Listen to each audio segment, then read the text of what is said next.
Good evening, everyone. My name is Paul Tatro. I'm the director of Ford's Theater. Welcome. It's my pleasure to welcome you all tonight on behalf of Ford's Theater community.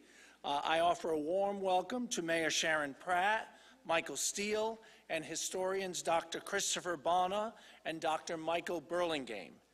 At Ford's, we explore the legacy of Abraham Lincoln and celebrate the American experience through theater and education.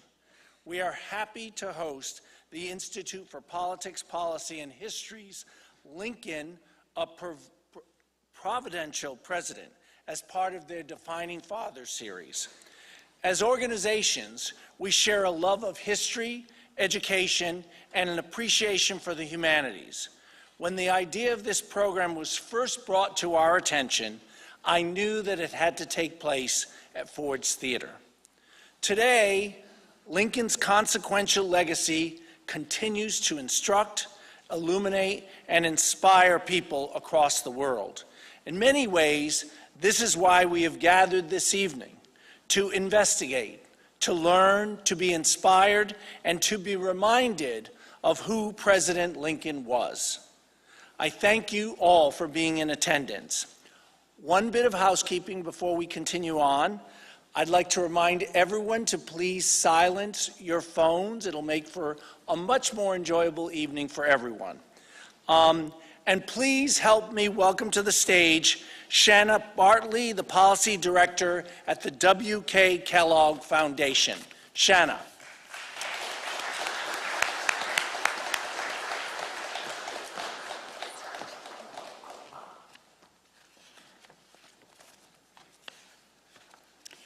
Thank you, Paul. We would not be here without your bold leadership as director of Ford's Theater. We are grateful to be at this historic and sacred site where tonight we launch the Defining Fathers series. My name is Shauna Bartley. I'm a policy officer for the W.K. Kellogg Foundation. While the foundation is located in Mr. Kellogg's hometown of Battle Creek, Michigan, I am proud to call Washington, D.C. my home. I'm delighted to welcome you to the Institute for Politics, Policy, and History's presentation of Lincoln, a Providential President. Tonight's dramatic reflections and panel discussion with eminent historians will take us on an eye-opening journey about the evolution of President Abraham Lincoln. His vision for a stronger union, eloquence, humility, and legacy of leadership have enabled him to become known as one of the most inspiring leaders in American history. Just as we were proud to support IPPH's Founding Fathers series last year, the W.K. Kellogg Foundation is proud to support the Defining Fathers series this year. The event kicks off the Defining Fathers series, a compelling mix of vodcasts and in-person live-streamed programs. It reveals the depth of the lives, motivations, and contradictions of President Abraham Lincoln, President Ulysses S. Grant, and freedom advocate Frederick Douglass. These leaders played pivotal roles in transforming the nation's capital from a small country town into a metropolis. Their collective efforts to preserve the United States, abolish slavery, work towards equal citizenship for all, and reconstruct a bitterly divided but legally emancipated America led to the city and the country we have today. This series builds on the dialogue from last year that examined the lives of Presidents Washington, Madison, and Jefferson as they were pivotal to establishing the nation's capital in the South, along the banks of the Potomac. Programming examined the economic and cultural conditions that enabled the sustained institution of slavery, despite the founders' establishment of America's Declaration of Independence, affirming all men are created equal. The W.K. Kellogg Foundation supports the Institute's work, given the alignment between our missions. Embedded within all we do as a philanthropy is our commitment to advancing racial equity and racial healing, developing leaders, and engaging communities in solving society's most pressing and pervasive problems. We believe that to achieve more equitable communities, our nation must confront often difficult truths about the impact of systemic racism and racial bias throughout our history and within our present-day experiences. This work is critical to developing the trusting relationships necessary to transform systems that hold us all back. Narratives about our shared past are powerful in shaping how we think about and understand our present. That is why we are pleased to support the Institute for Politics, Policy, and History in their efforts to illuminate history and create spirited dialogue around the issues that perennially challenge our nation. I'm excited to learn from tonight's program, and I hope you are too. Now it is a great honor to introduce Sharon Pratt, the Institute for Politics, Policy, and History's founding director and the former mayor of our great city, Washington, D.C., as well as Michael Steele, IPPH's senior advisory co-chair, MSNBC co-host of The Weekend, and former Republican National Committee chair. Please help me welcome Mayor Pratt and Chairman Steele.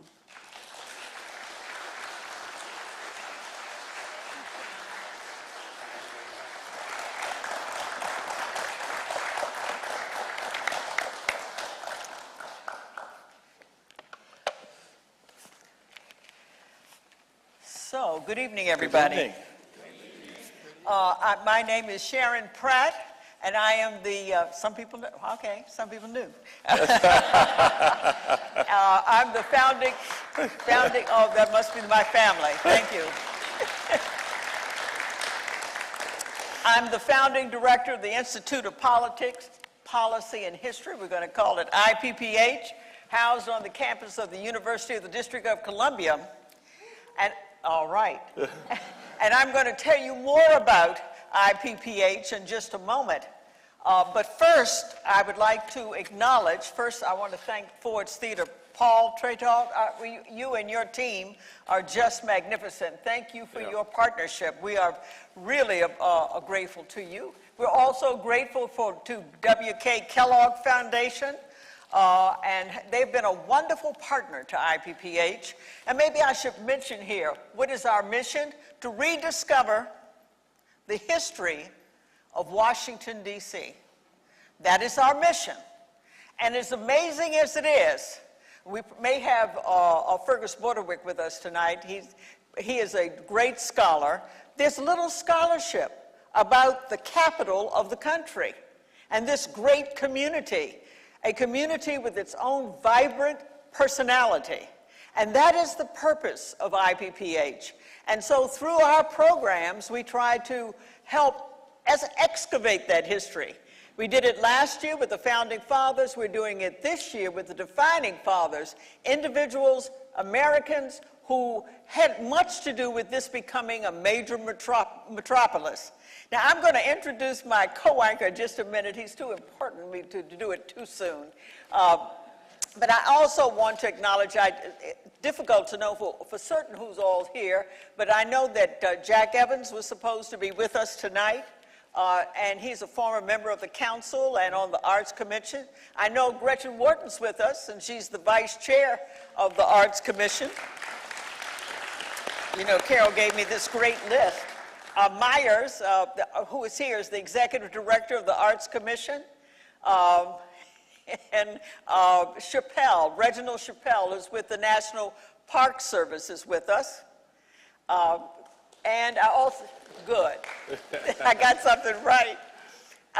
And I also want to acknowledge our members of the Advisory Committee. Also first, UDC Board of Trustees, Dr. Carolyn Rudd and Warner Sessions, but also members of our IPPH Senior Advisory Committee. Almost all of them are working. Mark Thompson, Carol Fulp, and then I'm going to introduce this gentleman last.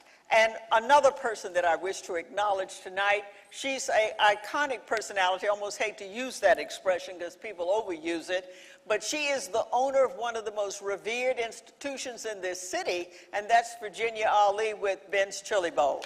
There she is.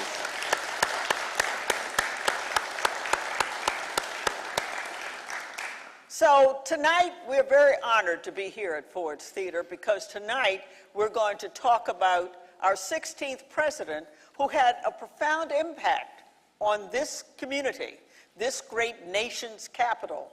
But the person who's best suited to talk about that 16th president and to get this show going is none other than the former chairman of the Republican National Committee. Abraham Lincoln was the first president who was a Republican. Yeah. He's also, this gentleman, the co-host of MSNBC's The Weekend. It's a great program. You got to check it out Saturdays and Sundays.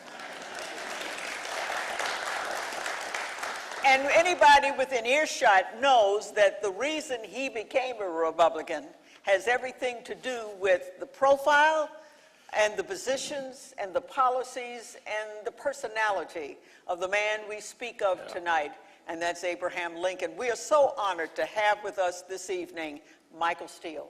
Thank you very much. Thank you, Mayor. Thank you all very, very much. It is always a special treat for me to do anything and to be a part of anything in my hometown where I grew up in Washington, D.C. Petworth in the house. There we go. Just wanted to get that out. It's a real special treat. It's a very special night. And just a quick acknowledgement again to Ben's Chili Bowl. Thank you for getting me through so many years of crazy. But these are very interesting times for all of us, and it is a reflective moment for me as a member of the Republican Party, and particularly when I consider the party's history and its legacy, to be in this space especially, and to know the sacrifice that one man gave for his country, and to look around at some in my party today who do not recognize that sacrifice. And that's very difficult, which is why conversations like this are very, very important. IPPH has played, I think, an enormously important role in that. And I remember getting a phone call from the mayor, and she was like, I have an idea, and I want you to be a part of it. Okay, so you know how this conversation is going to go, right? It's like, okay, where do I show up? When do I need to be there? And she shared with me this vision, her vision, of what the storytelling of this city should be about.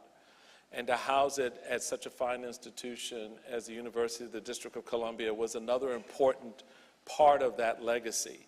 And it's really kind of tying our presidents that we started our conversation with last year, and now continuing this year, to not just Washington, but the institutions inside of this great city, and the people, most especially, all of you who, some of whom are native Washingtonians, a rare bird indeed, others who've come here, thought they'd be here for 2 years and have been here for 40. And you're now part of this important legacy and this important history. Central to that is something that Lincoln not only discovered about himself and had to rely on, but the country would come to rely on, and that is leadership. And that leadership was important to unify the nation, to level up the conversation on equality at a time when no one wanted to have that conversation, to be an example of integrity in the face of enormous opposition and threats, and to exhibit something that I wish more of our officials, and certainly in my party, would exhibit, and that's moral courage. Moral courage. It all together inspired this man, whose story is a fascinating story of happenstance and opportunity, to speak out against the divisive rhetoric then and today. It gives us that voice to look within ourselves and discover our own moral courage, our own sense of integrity, our own purpose for equality, and our own leadership. That leadership doesn't rest just in the people we elect, but it rests in all of us as citizens, because we've been endowed by our Creator with inalienable rights for sure, but we've been empowered by our Constitution to be the government that will guide this great experiment along the way. And I think Lincoln grew to understand that in a very particular way. So when you step back and examine the moment, you realize that this man's legacy, President Lincoln's legacy, has been written about more than any other president in history. And so tonight we're going to focus on three aspects of his life that have defined not only his presidency, but our country as a nation. And certainly as a young kid growing up in this city, I was inspired by his story and his connection to my community in a very unique way, and understanding and appreciating how difficult it was for him to embrace ultimately the freedom of the black man and the black woman. It's one of the big reasons why I don't refer to myself just as a Republican. I am a Lincoln Republican. And I try to remind people today what that once stood for, because it's important today. So as we go through this evening, we're going to look at Lincoln's unrelenting determination to preserve the Union, how Lincoln defined the war in moral terms, and Lincoln's own evolution on enabling black citizenship. So we're going to begin with the preservation of the Union. President Lincoln was determined to preserve the Union. He was intolerant of those who disrespected the Union. And most importantly, he was intolerant of those who undermined the very principles that girded this country. For an immersion to Lincoln's words, we will experience dramatic reflections this evening from a very accomplished actor, Daniel Hubble. So let us begin.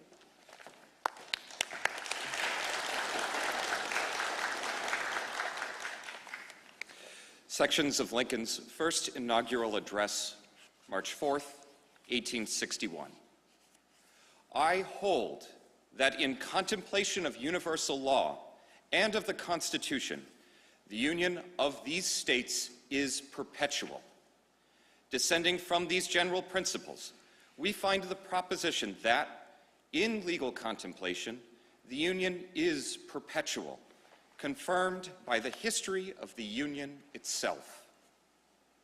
It follows from these views that no state, upon its own mere motion, can lawfully get out of the Union, that resolves and ordinances to that effect are legally void, and that acts of violence within any state or states against the authority of the United States are insurrectionary or revolutionary, according to circumstances.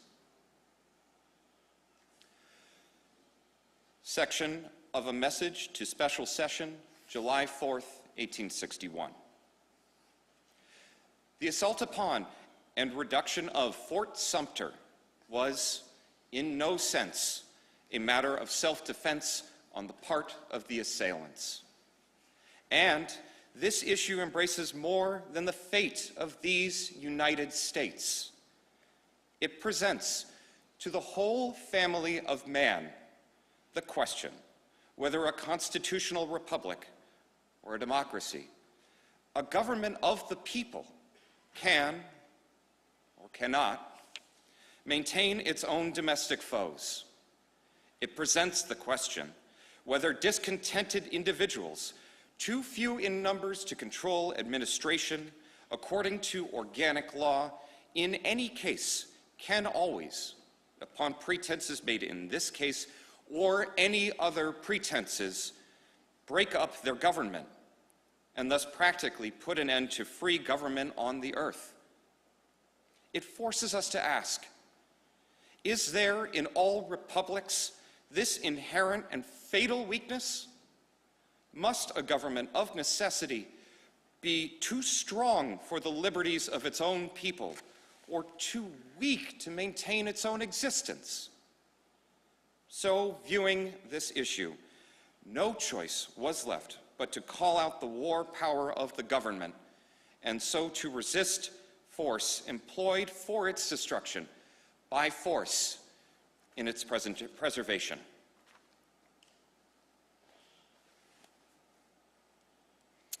The power of those words speaks to Lincoln's unswerving commitment in honoring the very principles upon which our nation was founded. He meant it. He felt it. And he began to understand exactly what this moment meant for not just him as president, but for the country. Mayor, I think in many respects that the Civil War was not just about the end of slavery. We know it clearly didn't begin with that as the focal point. Right. That was not what it was all about. But Lincoln incrementally began to decide and to move his administration and his actions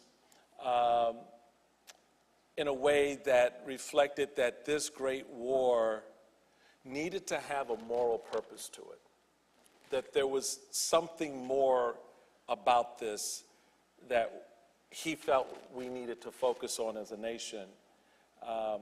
And that ultimately led to the central purpose becoming ending slavery. Right. No, absolutely. You know, we put this program together not because of where we are today, but because of Lincoln's profound impact on this suddenly becoming, instead of a backwater venue, a real metropolis, because you had to have a federal presence to prosecute a civil war. And I think what you've just observed, Michael, is so powerful. You know, you don't get to change the rules just because you don't like the outcome of an election. And that's the point that Lincoln made. And he was determined to marshal the resources of the federal government so that they would honor the understanding, the compact that they made when they became a part of the United States of America. You don't change the rules in the middle of the game. So, but you're right. After a point, it sort of had a regional overtone to it. The North thinking industrial, the South thinking a planter system that very much relied upon the enslaved people. Without a doubt, what the element that was percolating beneath all of this was the issue of slavery. And so Lincoln said, this war has got to have a moral mission. It can't just be about a different philosophy on the economy. Right. And that's when he started moving in the direction of emancipation. Section of Abraham Lincoln Letter to Horace Greeley, editor, New York Tribune, August 23rd, 1862. My paramount object on the struggle to save the Union, my paramount object on the struggle is to save the Union, and is not either to save or to destroy slavery. If I could save the Union without freeing any slave, I would do it. And if I could save it by freeing all the slaves, I would do it. And if I could save it by freeing some and leave others alone, I would also do that. Emancipation Proclamation, January 1st, 1863. By the President of the United States of America, that on the first day of January in the year of our Lord 1863, all persons held as slaves within any state or designated part of a state, the people whereof shall then be in rebellion against the United States, shall be thenceforward, and forever free. And the executive government of the United States, including the military and naval authority thereof, will recognize and maintain the freedom of such persons, and will do no act or acts to repress such persons, or any of them, in any efforts they make for their actual freedom.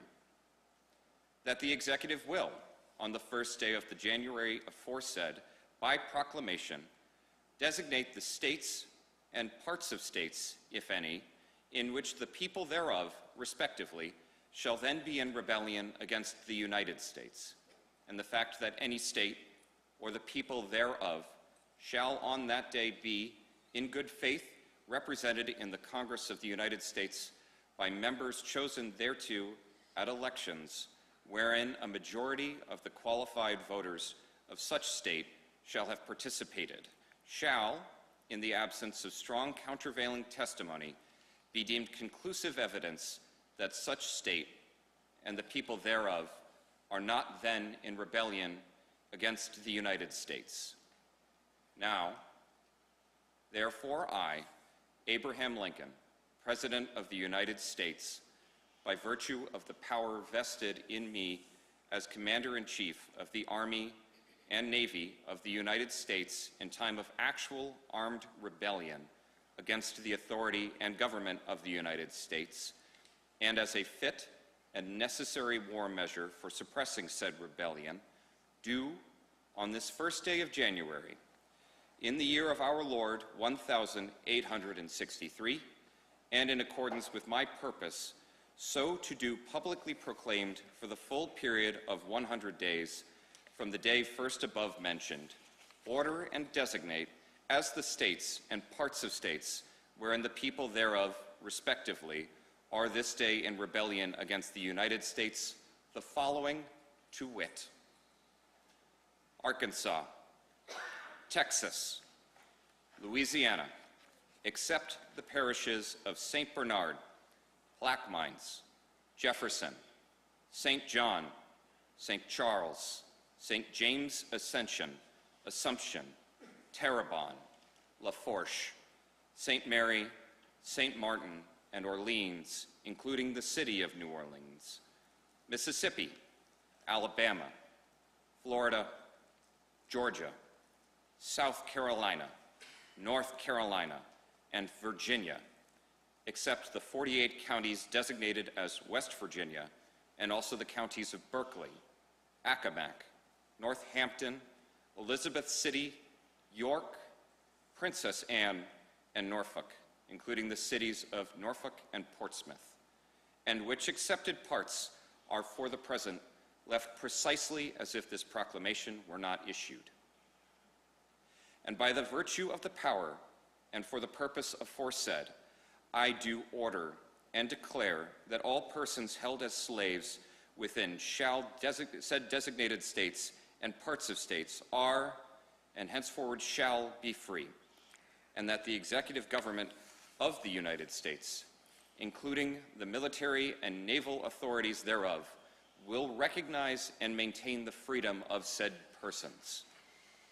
And I hereby enjoin upon the people so declared to be free to abstain from all violence, unless in necessary self-defense, and I recommend to them that, in all cases when allowed, they labor faithfully for reasonable wages. And I further declare and make known that such persons of suitable condition will be received into the armed service of the United States to garrison forts, positions, stations, and other places, and to man vessels of all sorts in said service. And upon this act, sincerely believed to be an act of justice, warranted by the Constitution, upon military necessity, I invoke the considerate judgment of mankind and the gracious favor of Almighty God. In witness whereof, I have hereunto set my hand and caused the seal of the United States to be affixed. Done at the city of Washington, this first day of January, in the year of our Lord 1863, and of the independence of the United States, the 87th. Sections of letter to Albert G. Hodges, editor, Commonwealth Newspaper, Kentucky, on April 4th, 1864. I am naturally anti-slavery.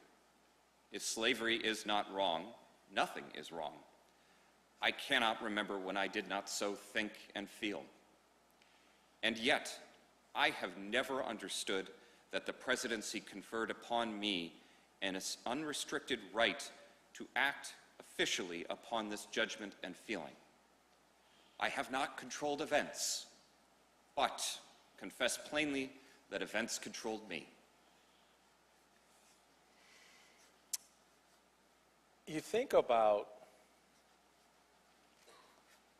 and just in a moment, just think about August of 1862 and January of 1863.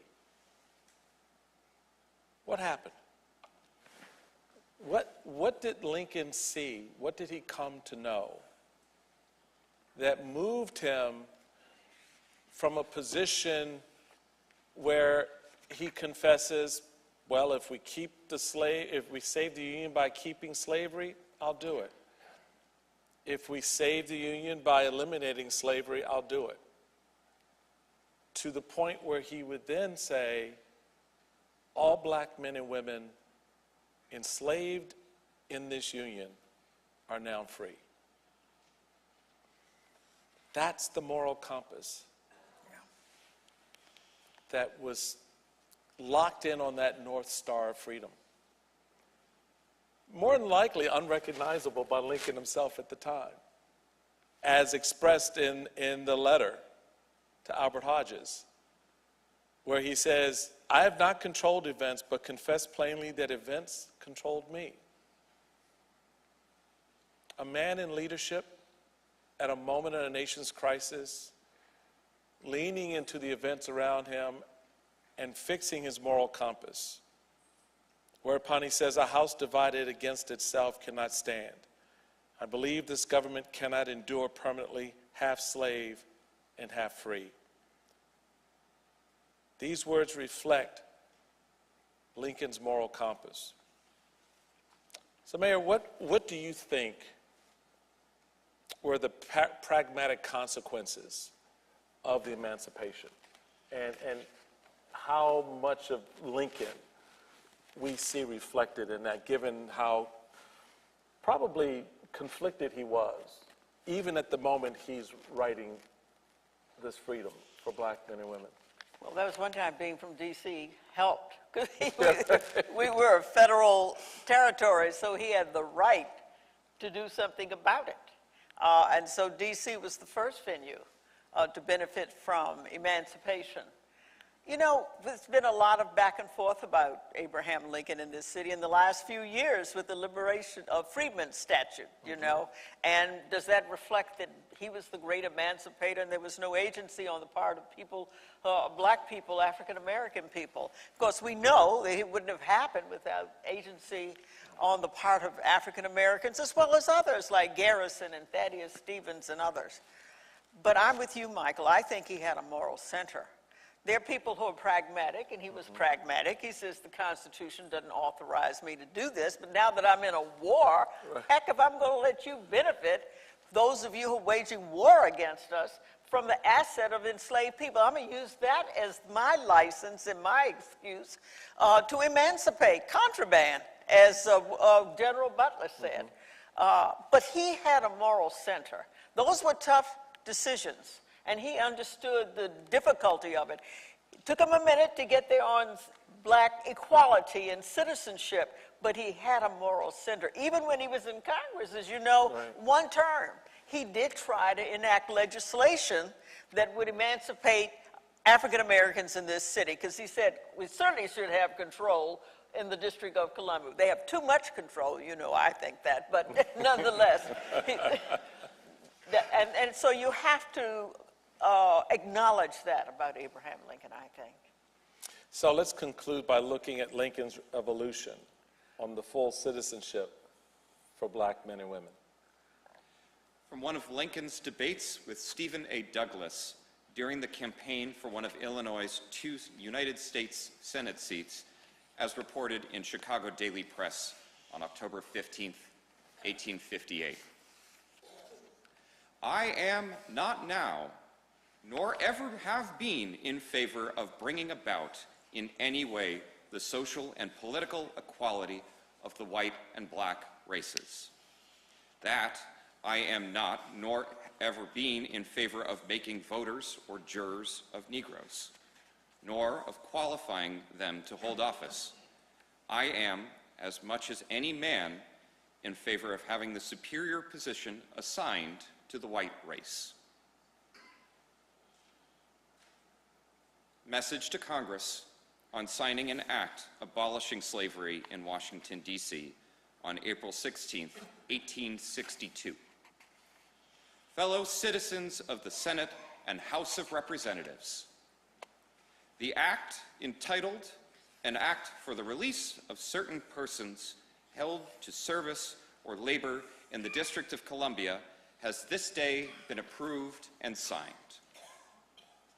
I have never doubted the constitutional authority of Congress to abolish slavery in this district, and I have ever desired to see the national capital freed from the institution in some satisfactory way. Hence, there has never been, in my mind, any question upon the subject except the one of expediency, arising in view of all the circumstances. If there be matters within and about this act which might have taken a course or shape more satisfactory to my judgment, I do not attempt to specify them. I am gratified that the two principles of compensation and colonization are both recognized and practically applied in the Act. In the matter of compensation, it is provided that claims may be presented within 90 days from the passage of the Act, but not thereafter, and there is no saving for minors, femmes cauvaires, insane, or absent persons. I presume this is an omission by mere oversight, and I recommend that it be supplied by an amendatory or supplemental act. Second inaugural address. Washington, D.C., March 4th, 1865. Fellow countrymen, at this second appearing to take the oath of the presidential office, there is less occasion for an extended address than was first. Then a statement, somewhat in detail, of a course to be pursued, seemed fitting and proper. Now, at the expiration of 4 years, during which public declarations have been constantly called forth on every point and phase of the great contest which still absorbs the attention and engrosses the energies of the nation, little that is new could be presented.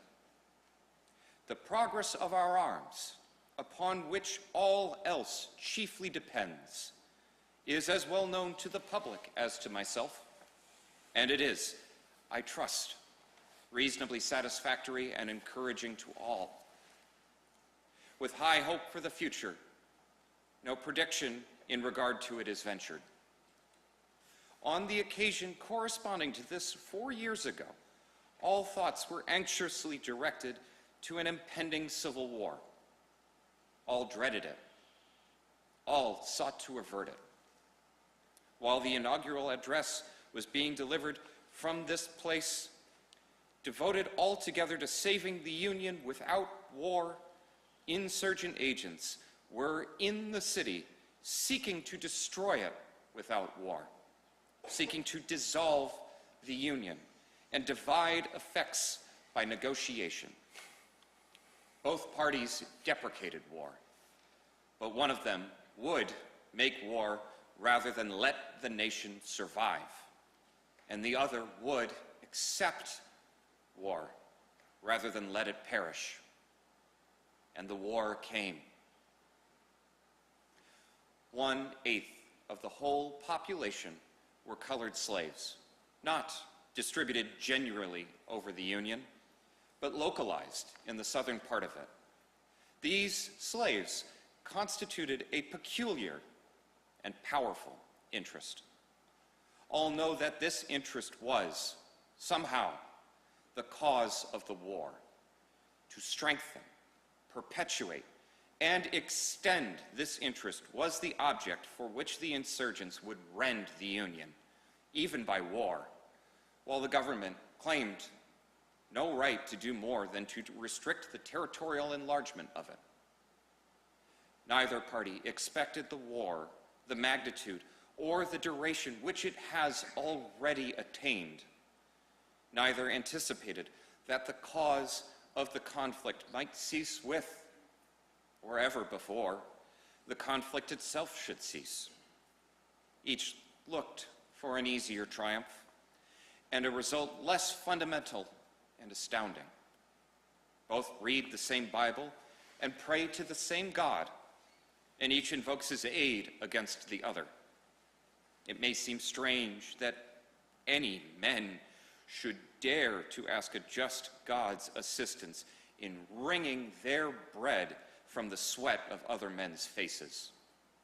But let us judge not, that we may be judged. The prayers of both could not be answered. That far, neither has been answered fully.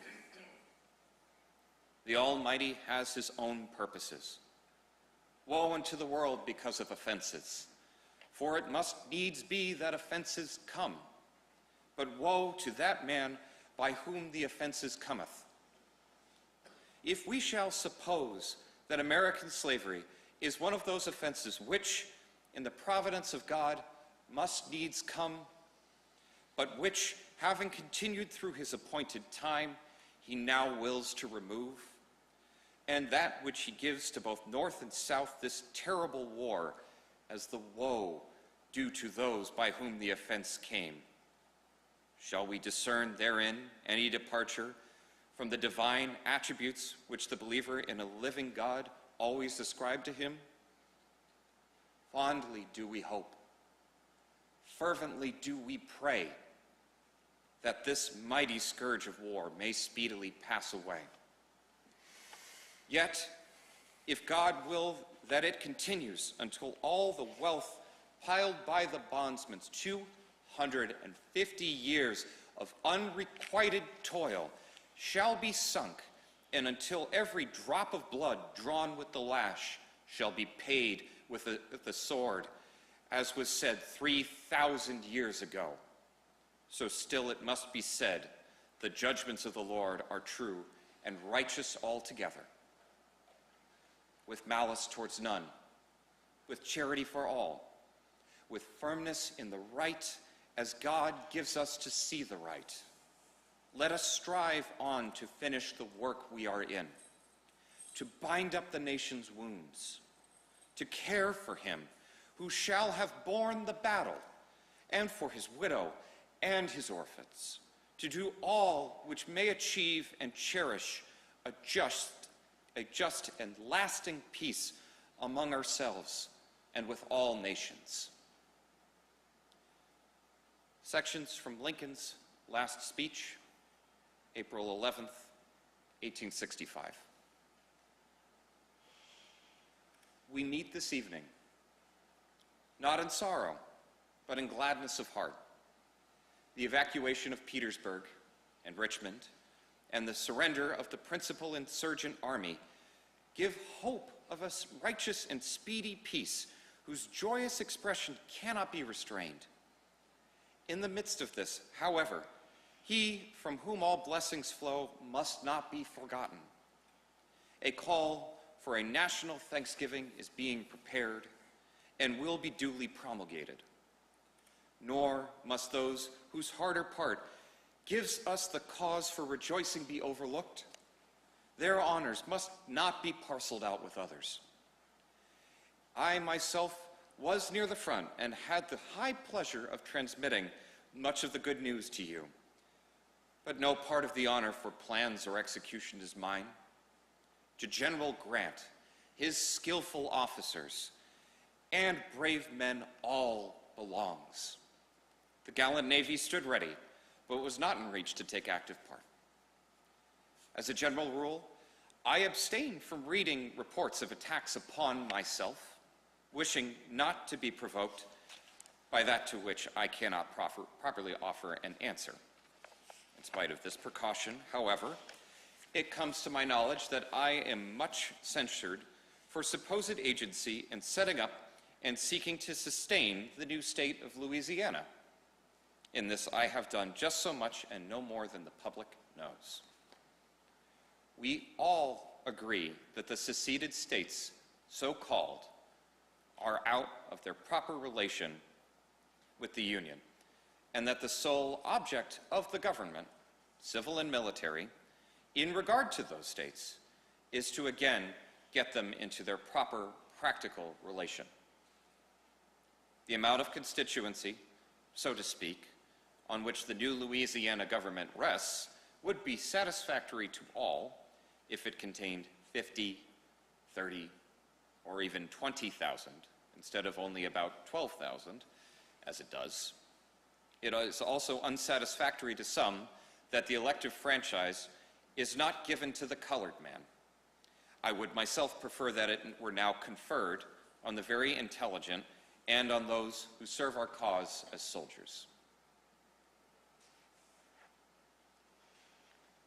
The Gettysburg Address. Gettysburg, Pennsylvania, November 19th, 1865.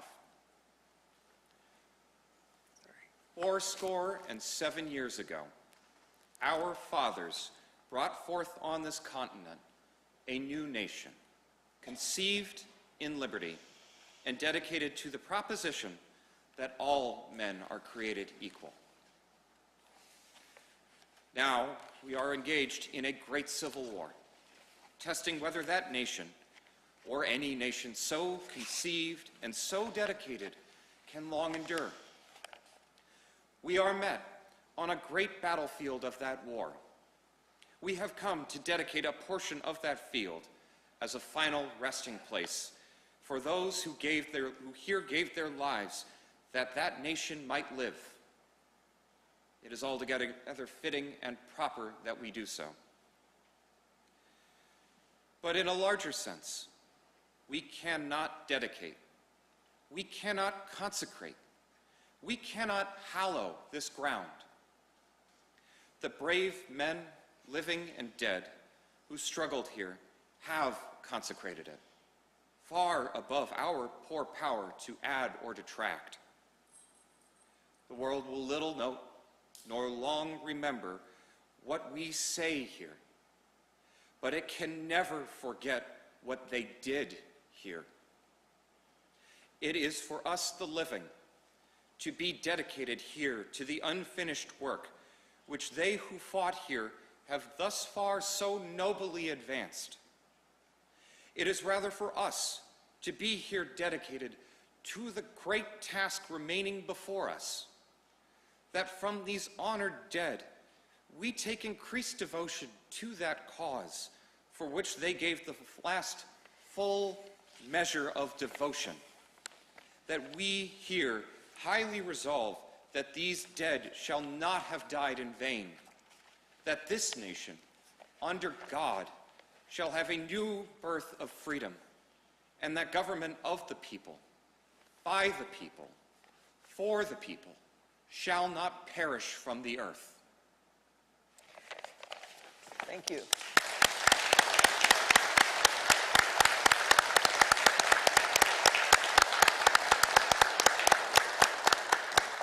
Thank you, Daniel Hubble. He did a great job and gave us a sense of our 16th president, Abraham Lincoln. Thank you very much. And I hope that you observed in terms of the reflections, in terms of the public remarks of Abraham Lincoln, they were sequenced as they were because Gettysburg Address, he was probably the president more than even Thomas Jefferson that made the Declaration of Independence, the principles of it, front and center for the United States more than even the Constitution. But secondly, it was when he made those remarks after Appomattox on the 11th of April from the White House that's when John Wilkes Booth and his co-conspirators said, no, we're not going to kidnap him. That's what they'd been thinking about. No, we're going to kill him. Because what did he say? That black men should have the right to vote. And that's when John Wilkes Booth said, that'll be his last speech. That's what he said. And it was. So we now are going to talk to those who are true Lincoln historians, who will give us even deeper insight into this regarding this 16th president who has become almost a semi-deity in American history. And I'll turn that over to you, Michael. No, absolutely. We're very excited to welcome our historians to the stage. Before we do, I want to encourage our audience to use the Slido QR code on the flyer to input questions to be asked of our distinguished panelists during the Q&A period. So we would like to get your questions so that I can read them here. So technology, right? This is how it works. So let's welcome Dr. Christopher Bonner and Dr. Michael Burlingame to the stage.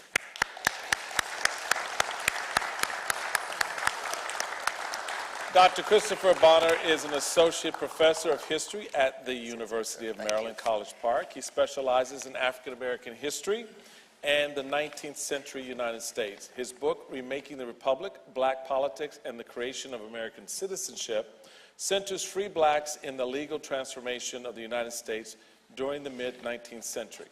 He also has provided commentary for Lincoln's Dilemma, a 4-part documentary series offering a fresh exploration of President Lincoln and the complex journey to end slavery. He received his BA from Howard University and PhD from Yale University. Dr. Burlingame holds the Chancellor Naomi Lynn Distinguished Chair at Lincoln Studies, University of Illinois, Springfield. He has written and edited 20 books on Lincoln. Among them, Abraham Lincoln, A Life, a 2,000-page award-winning biography. 2,000 pages? Right. Dude, okay. It's a good book. Be sure to buy it. You don't have to read it, but be sure to buy it, all right? 2,000 pages. Okay, most recent books include An American Marriage, The Untold Story of Abraham Lincoln and Mary Todd, and The Black Man's President, Abraham Lincoln, African Americans, and the Pursuit of Racial Equality. He is a graduate of Princeton and Johns Hopkins, all right, alumni there, of Johns Hopkins University. Welcome to you both. Thank you. Thank you.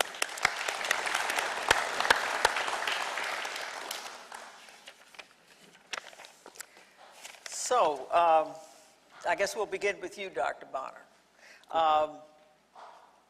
Abraham Lincoln, as we know, was always felt slavery was immoral. You are agreeing? I'm listening actively. Okey-dokey. But he had a bit of a distance to go, Right. as regards certainly the notion of equality and citizenship. Could you give us a sense of that journey? And do you think, as you know, I suggested that he did have a moral center, especially living in America, but what is your thoughts? Yeah, so I think, so first, thank you for the question. Thank you for having me. I'm glad to be here. I think when we think about questions of citizenship, citizenship is ultimately about belonging. It's about legal belonging, about social belonging. And so when I think about Lincoln's evolution, I think you've highlighted here in the opening presentation a couple of key landmarks. You know, I think 1862 is a major landmark. Lincoln invites into the White House 5 black ministers and essentially encourages them to encourage other African Americans to leave the country. Lincoln's promoting, he's endorsing this policy of colonization, the idea that black folks should be removed either to West Africa, to Latin America, to the Caribbean. And so that's a thing that is upsetting to a lot of African Americans that Douglas and others are very critical of. I think that we should recognize as a part of Lincoln's politics. But then in 1865, as we heard in some of his last remarks, he is saying that black soldiers should be allowed to have the right to vote. And so that's a real endorsement of black political belonging. So we can't understand Lincoln without recognizing the dramatic nature of that change, right? To go from a person saying black folks should leave the country, or at the very least wondering whether black folks have a place in the country, to a president, a person who is saying black folks should not only live here, but be a part of the political community. It's a remarkable evolution. At the same time, I think it's important that we recognize that the evolution was incomplete. Lincoln says black soldiers should have the right to vote. Thousands and thousands of white men for decades had been voting without having served in the military. And so I don't necessarily see it as an evolution to a point of embracing black equality. It's an evolution to a point of accepting black belonging on some sort of qualified terms. And really, you know, part of the tragedy of Lincoln's story is that his evolution remained incomplete because his life was cut short. So that's sort of how I'm thinking about that evolution. If I could, just to go back to the point of Lincoln's evolution on equality, you're saying he didn't quite get there, despite some of the outward signs of what he did, the Emancipation Proclamation, wanting African American men to vote. He still had sort of a box that he couldn't check. Yeah, well, I think I think it's important to draw a distinction between freedom and equality. Okay. Lincoln did incredible work. No one can dispute that Lincoln did incredible work to promote black freedom. But freedom was one part of a process of making racial justice, of making racial equality. Saying that all men should have the right to vote on the same terms. That would have been a call for equality, and that's something that's different from what Lincoln said. And different from what Lincoln did in the Emancipation Proclamation. And certainly different from what we saw through from Reconstruction onward into Jim Crow, how that incompleteness was played out. So, Dr. Burlingame, you've got this very complex man who himself is in many ways conflicted about this issue of slavery, and is trying to find all these different solutions, inviting African Americans to the White House, say, okay, why don't y'all just get on a boat and go, and just go. Not necessarily wanting to confront the very hard truth in front of him that he would have to eventually get to. Tell us a little bit about this complex man. I mean, what was it in him, given his humble beginnings and his educational track, his sort of happenstance nature of how he wound up in Congress and eventually becoming president, founding a party, being part of founding a political party. What was it about him that made him tick in that we may not understand or appreciate given what we know about him today? Well, that's a big question. I'll try to save you 1,600 pages of reading and 400 pages of footnotes. By first suggesting that the meeting that Lincoln had with 5 black leaders of the Washington community on August 14th, 1862 is widely misunderstood. And the best interpretation we have of what Lincoln was up to on August 14th, 1862 was written the following month by a leading black minister here in Washington. He was the head of the Israel African American Episcopal Church here on Capitol Hill, well, on Capitol Hill down the street. And his name was Henry McNeil Turner. And he was a regular correspondent for one of the leading black newspapers at the time, the Christian Recorder, was published in Philadelphia. And he writes an elaborate response to the Emancipation Proclamation that Lincoln announced on September 22nd, so just a few weeks after the meeting with the 5 black leaders. And he said, the notion that Lincoln was an enthusiast for a black resettlement abroad is grossly exaggerated. He's no stickler for that. What he was really getting at in this address, which, by the way, was very unusual because he invited a shorthand reporter to come in. It's the only time we know that he did that, to take down every word that he said to be published in the press throughout the country. And so what Henry McNeil Turner says is what the president was trying to do was to convince white people who he knew were going to be very upset about the Emancipation Proclamation, which he was about to issue. So he had written the Emancipation Proclamation and told his cabinet in July that he was going to issue it. And his Secretary of State wisely said, the timing is terrible. We've just suffered a major defeat in our campaign against Richmond. And if on the heels of that humiliating, ignominious defeat, we issue an Emancipation Proclamation, it's going to seem like a desperate measure and will be regarded as insincere. So let's wait till we have a victory and issue it on the heels of that victory. And Lincoln says, I hadn't thought of that. It's a good point. So what happens between July, when he tells the cabinet that he's written the Emancipation Proclamation, and he doesn't want them to, you can make minor suggestions about it, but I'm going to do this, no matter what you say. And September, Lincoln is thinking, what can I do to minimize the white backlash that I know is going to be generated by this Emancipation Proclamation, particularly in the border slave states of Delaware, Maryland, Kentucky, and Missouri, and in southern Illinois, southern Ohio, southern Indiana, southern Pennsylvania, which are filled with people who have many of whom came from the South and have no sympathy for the anti-slavery movement.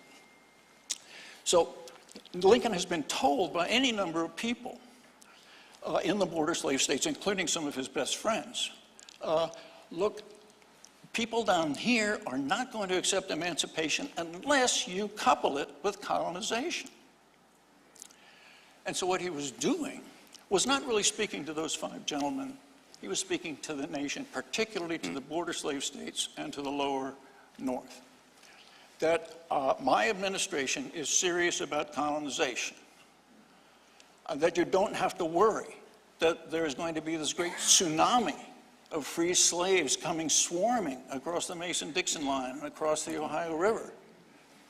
That we are going to, as a government, make it possible for black people to resettle abroad if they want to. This is strictly voluntary. And Lincoln also believed that there were a number of black people, like John Russwurm, the graduate of Bowdoin College and the founder of the first black newspaper, who said, I'm moving to Liberia. Forget about any chance black people are ever going to have in the United States to get anything like first-class citizenship. And what I think was on Lincoln's mind is that people who felt that way deserved some haven, some refuge where they could enjoy first-class citizenship. He didn't, and Henry McNeill Turner says he doesn't believe that large numbers of black people are going to leave the country. That he knows that. But he does believe that there should be a place where people can go if they are pessimistic about the prospects of enjoying first-class citizenship, and we owe it as a government to them to provide them with that kind of refuge. And so, and about citizenship, when Lincoln gives that speech on April 11th, 1865, which, as you quite rightly point out, and this is something that people don't fully appreciate. Yeah, that man who was sitting up there got killed not because he issued the Emancipation Proclamation or because he supported the 13th Amendment.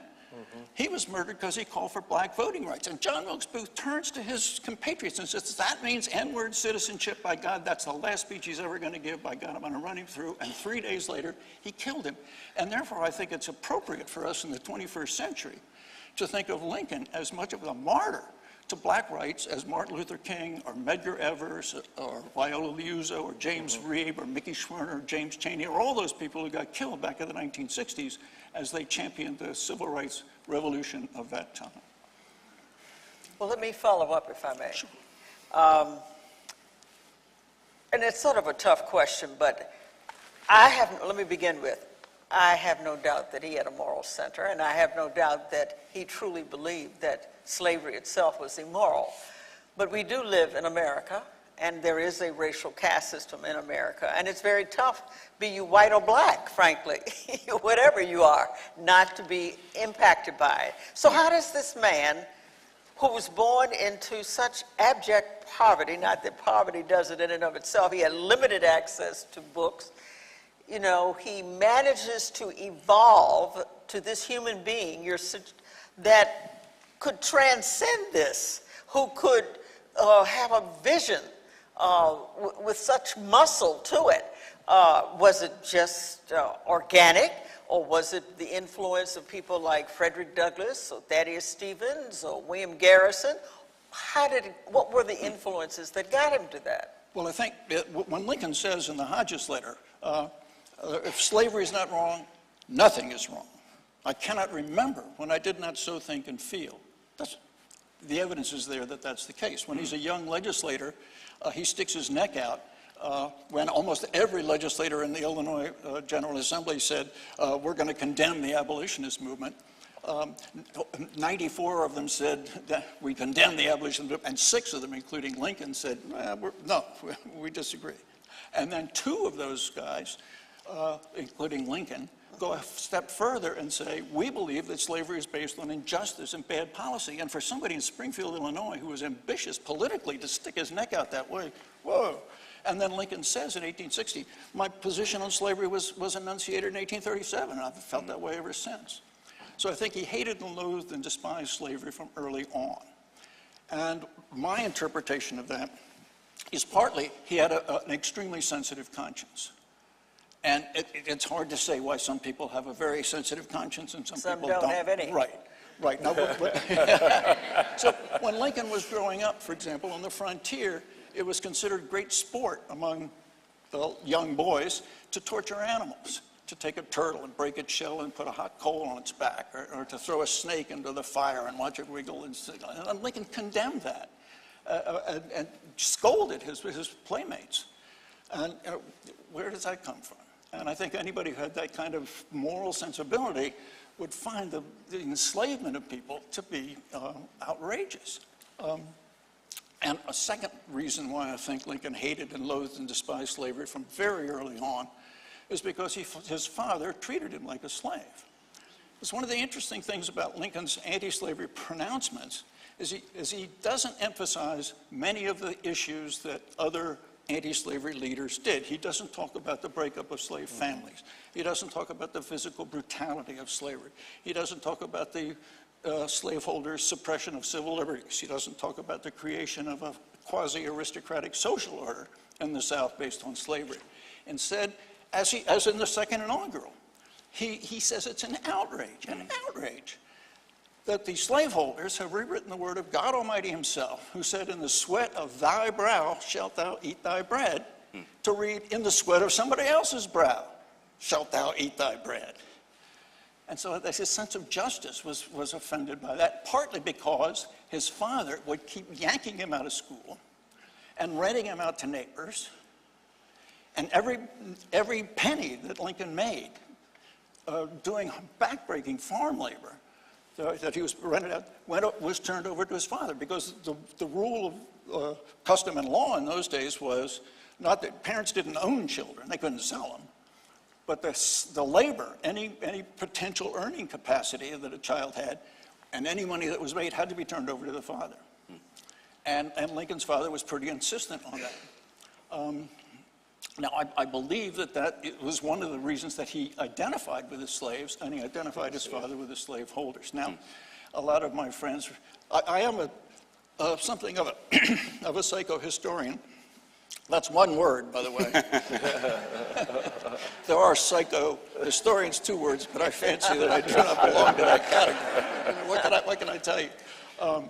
And so I think most historians are from Missouri. They say, show me, what's your evidence? And the problem is with something like that, when you argue about unconscious motivation, it's very hard to prove it with a kind of documentation that historians like Dear Diary. Today I decided to denounce slavery because my father treated me like a slave. You've done a lot of research on Lincoln, and so you are at liberty to have an intuitive sense of it. But let me ask Dr. Bonner this, if I may, as well. Sure. You know, when we talk about Abraham Lincoln, especially here in Washington, D.C., we often give a lot of credit to our great sage from Cedar Hill, Frederick Douglass. But there were also other thought leaders here who had an influence. Do you think they are inappropriately overlooked in terms of their impact on Lincoln? Yeah, you know, I think that there's a way in which any sort of approach to trying to make sense of a major change or a major choice that a person makes that people might be drawn to one figure or one sort of impetus, right? Frederick Douglass changed Abraham Lincoln, right? And you know, Michael's written about the ways that Lincoln was talking with other black folks. Henry Highland Garnett, Sojourner Truth, Martin Delany. So like we know that Lincoln was talking with and thinking in response to, at least, maybe not thinking alongside, but thinking in response to a lot of other prominent African Americans. One of the ways that I've been thinking about influences on Lincoln, though, is a sort of broader African American political community. So when I think about some of the problems that black soldiers faced, one of the major issues that they were dealing with in 1863 and 64 was unequal pay.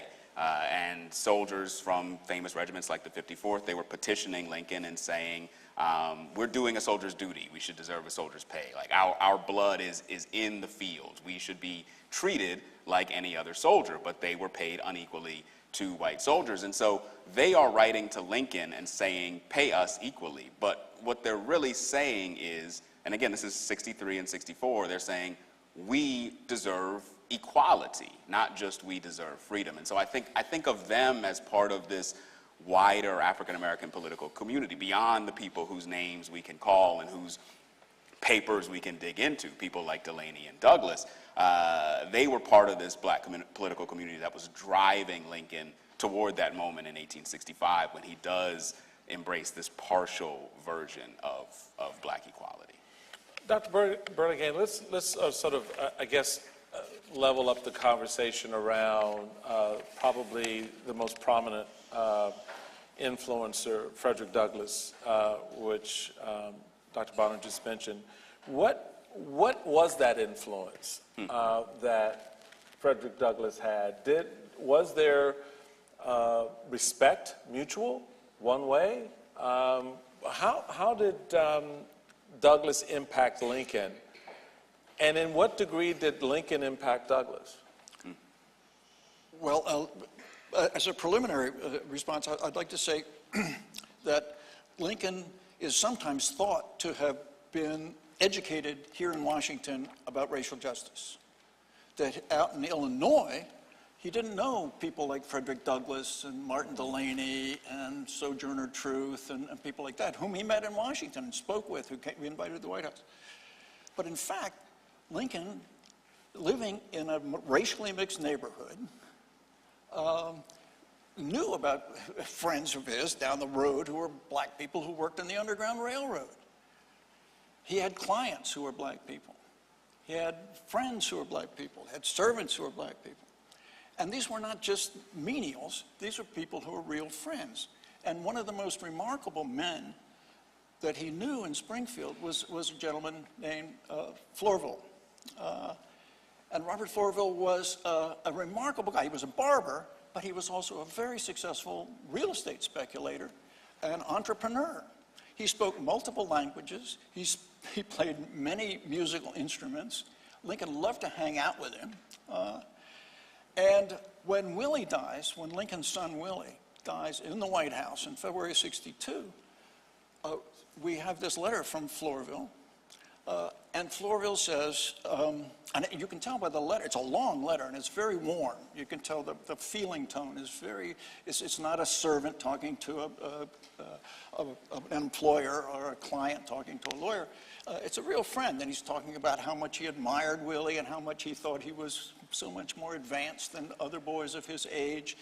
And then he talks about it, Lincoln's dog, your dog is being taken well care of, and your house too, because the people who rented it don't have children to ruin it. And so I think Lincoln comes, the old notion was, and this Benjamin Quarles, great black historian, made this argument that Lincoln didn't really know any black people out in Springfield. There were any account that he never would come to regard black people as particularly competent or self-assertive or all that. And he knew people who were in the Underground Railroad, people who were insisting that black people have schools. These were guys that he would meet. And he lived in this racially integrated neighborhood. And when he walked to his office, he would pass by black people. And all of those that we know about that interacted with him had said he was an instinctive racial egalitarian. He just didn't have a racist bone in his body. So, go ahead. But I want to get to how did the Frederick Douglass piece, okay, though. okay. So what was that relationship, and how did they influence each other's thinking about this issue as well as others? Well, Frederick Douglass offered an explanation. He said that he thought that Lincoln was the only white man that he knew who didn't make him feel self-conscious about his race. And that one of the reasons that he had that kind of instinctive egalitarian sentiment, particularly in the relationship to Douglass, is that they both started from the bottom. That Lincoln grew up, everybody on the frontier lived in what we would consider today poverty. The Lincoln family lived in poverty by the standards of the frontier. And that he raised himself so high through his hard work, his commitment to reading and hard work that he identified, that they both rose up from the bottom rung to the top, and they respected one another. And so I think Frederick Douglass clearly intensified Lincoln's instinctive racial egalitarianism. And then about Frederick Douglass's attitude toward Lincoln, and you alluded to the controversy about the Emancipation Memorial over on Capitol Hill, the 1876, when Frederick Douglass gave a speech in which he said Abraham Lincoln was preeminently the white man's president, and we black people were only his stepchildren. Well, imagine my surprise when I'm doing my Lincoln research at the Library of Congress, this was many years ago. I'm going through the Frederick Douglass papers. And in his handwriting, I see this speech, June 1st, 1865. It says, Abraham Lincoln was emphatically the black man's president. I said, good Lord. And this was an important speech. It was given as a eulogy to Lincoln on June 1st, 1865 in Cooper Union, arguably the most prominent space in the country to give a public address. And it was covered by the New York press. And that phrase, emphatically the black man's president, shows up in the New York press. And so I thought, my goodness, how could I have missed this speech of Frederick Douglass's? Because Yale Press had published 5 or 6 volumes of very fat volumes. My volumes are magisterial. Those are fat. I said, I couldn't believe that I missed it. So I went to the 1865, June 1st, and it wasn't there. And so I wrote to the people at Yale, no offense, and said, Nothing to do with that. and said, how was it that you didn't include this remarkable speech? No response. I called and left a voicemail message. No response. Well, those of us who went to Princeton aren't surprised that Yale would conduct itself in this fashion. Well, what can I tell you? And so the question is, why would Frederick Douglass in 1865 say Lincoln was emphatically the black man's president, and then 11 years later say he was the white man's president? And I think the answer is this, that in 1876, when he spoke at the dedication of the Emancipation Memorial, he had a big black audience, so lots of black, because that statue was created by money that blacks had contributed, solely by money that blacks had contributed. And at that point, he also had the power elite of the country as part of his audience. He had the president, the vice president, cabinet members, congressional leaders, Supreme Court justices, and so on. And so what he was doing on that occasion, it seems to me, what he was doing was saying, do not let Reconstruction go down the drain.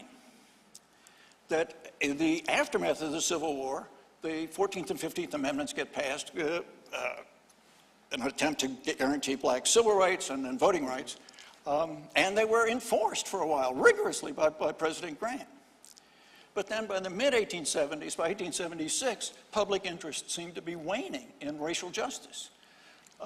But a real depression had begun in 1873, and that public opinion in the North seemed to be absorbed with matters of restoration of prosperity and financial issues and greenback issues and the like. And Frederick Douglass was saying, I think this is the subtext of his speech, and my interpretation is, you guys don't let Reconstruction go down the drain. And don't think of Reconstruction and the attempt to endow black people with voting rights and civil rights as some kind of bleeding heart liberal gesture by some sentimental guy. He sort of capitalized on the occasion. He was a tough-minded guy who had the interest of your race at heart, and he knew that it was in the interest of the white race to have black people enjoy equal citizenship. Can I Yeah, go ahead, so Dr. I think Fine. that part of what I think we're getting at is Lincoln's complexity, right? So as Douglass says in 1876, Lincoln was the white man's president, and that's sort of like this warning, as you're saying, Michael, don't let policy be dictated by the needs only of white people. Right. But what Douglass also says is under his rule, black folks were enlisted into the military. Under his rule, they were provided with a legal avenue toward freedom. So I think Douglass is recognizing Lincoln's complexity. And I think it's important for us to recognize that complexity as well, even as we see, I would never get up here and say Lincoln seems like a pretty good guy, right? He seemed like he had friends of all races, like he was not generally a jerk. Like I think that's a good way to describe him, but I also think that it's important to keep in mind the particular policies he was enacting, and that for much of the early Civil War, as Douglas saw him, he was a white man's president.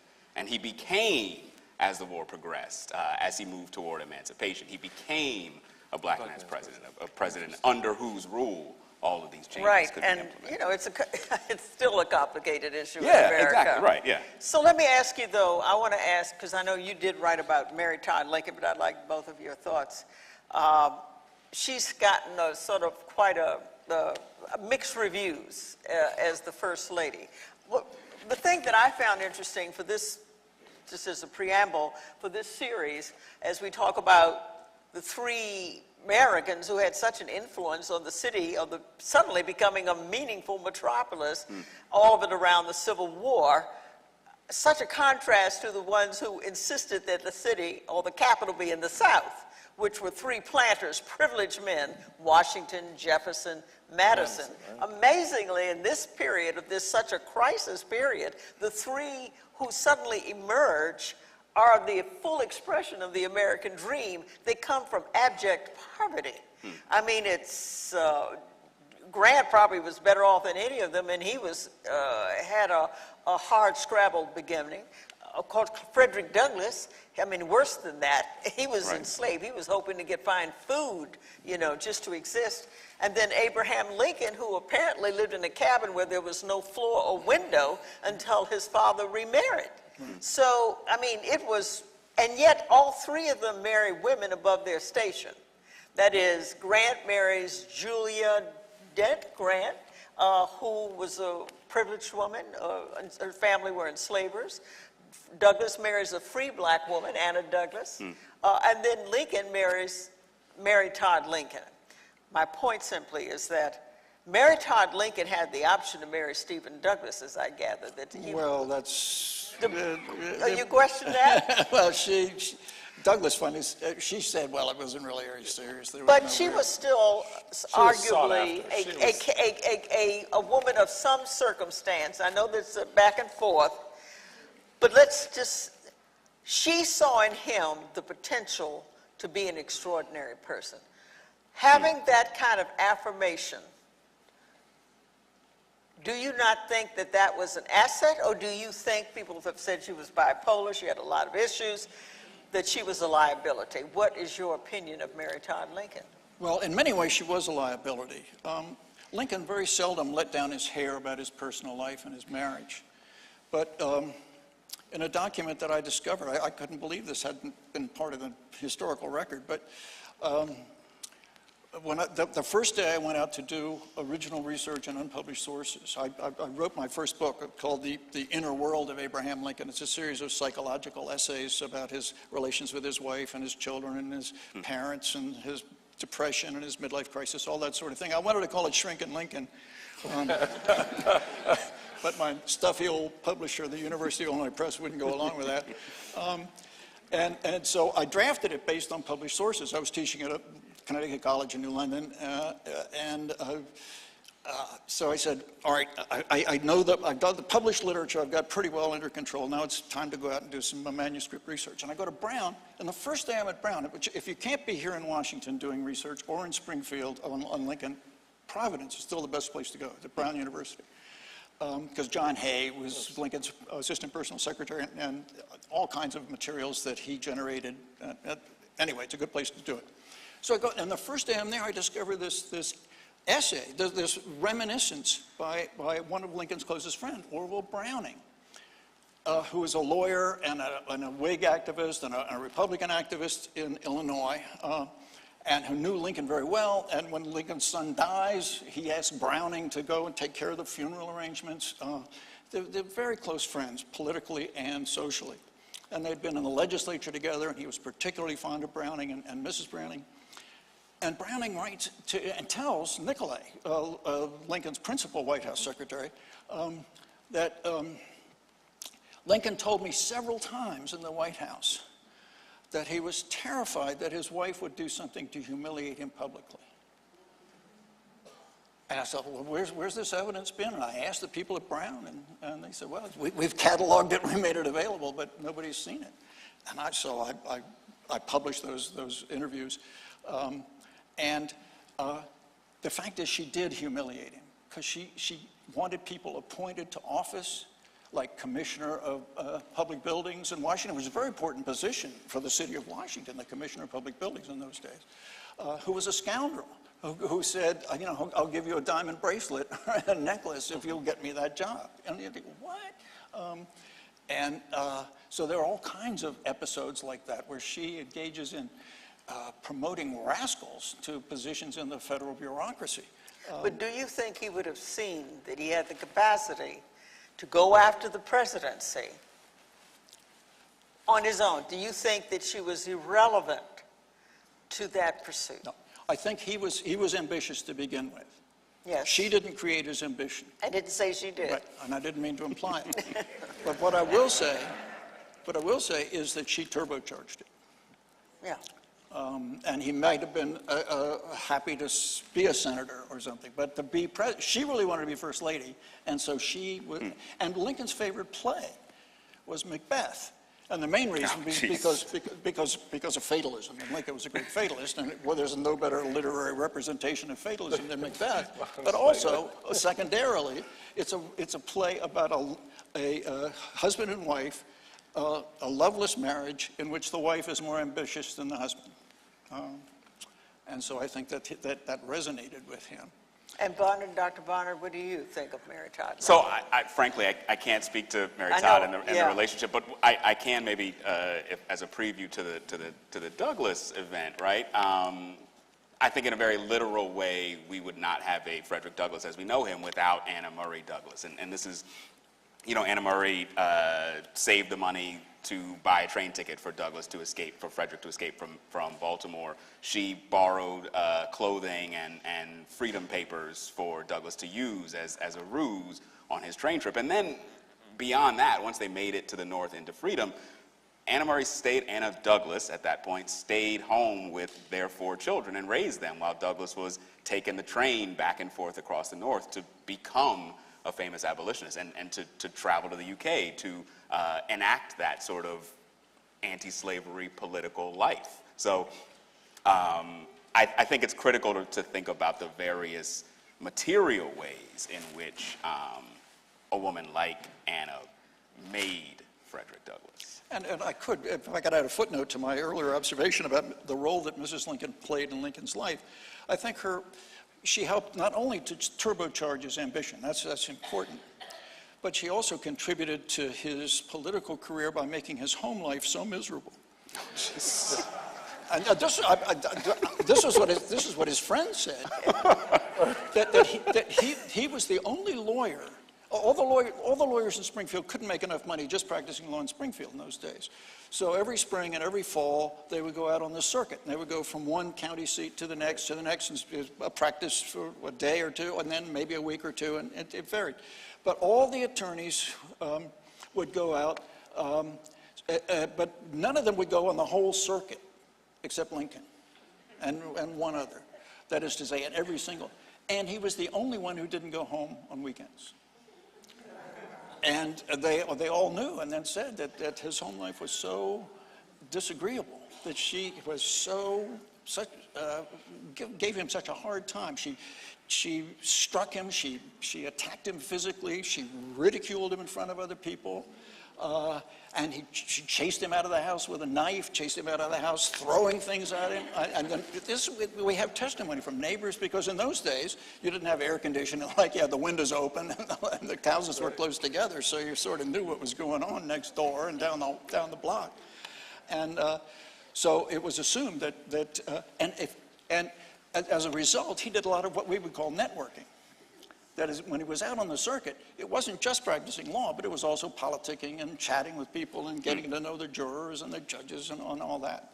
And also, one of the things that made Lincoln such a successful president was his remarkable ability to take nothing personally, to not get upset by insults, by Charles Sumner, Horace Greeley, George McClellan. When you think of the very difficult people that Lincoln had to deal with and how he kept his temper. And one of my favorite Lincoln documents is a letter he wrote to a young captain who was squabbling with his superior officer. And Lincoln said, The advice of a father to a son, then quoting Polonius and Hamlet, saying, beware of entrance to a quarrel, but being in, bear it that the opposed may beware of thee. And Lincoln said, that's great advice, except it's not the best. Quarrel not at all. No man determined to make the most of himself can spare time for personal contention. Still less can he afford to take all the consequences, including the vitiating of his temper and the loss of self-control. Yield greater things to which you can show no more than an equal claim, and lesser things, though clearly your own. Well, And then he says, well, that's enough. I was going to say, would modern-day Republican presidents understand that principle?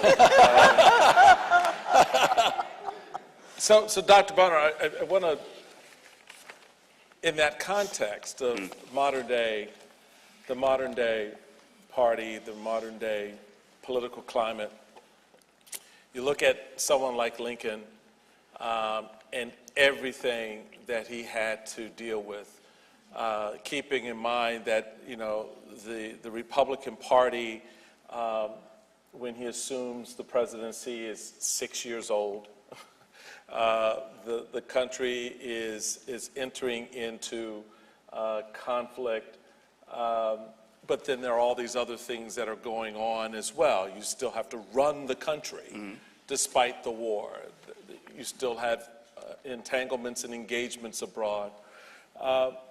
What lessons should we learn from Lincoln today?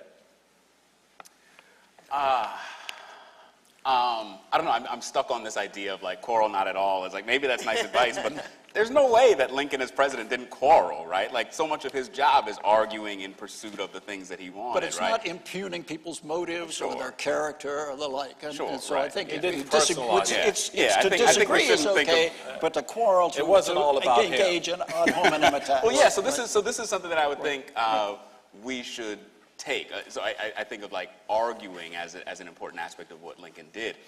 He argued eventually for emancipation. He argued for black enlistment. He argued for rights for black soldiers.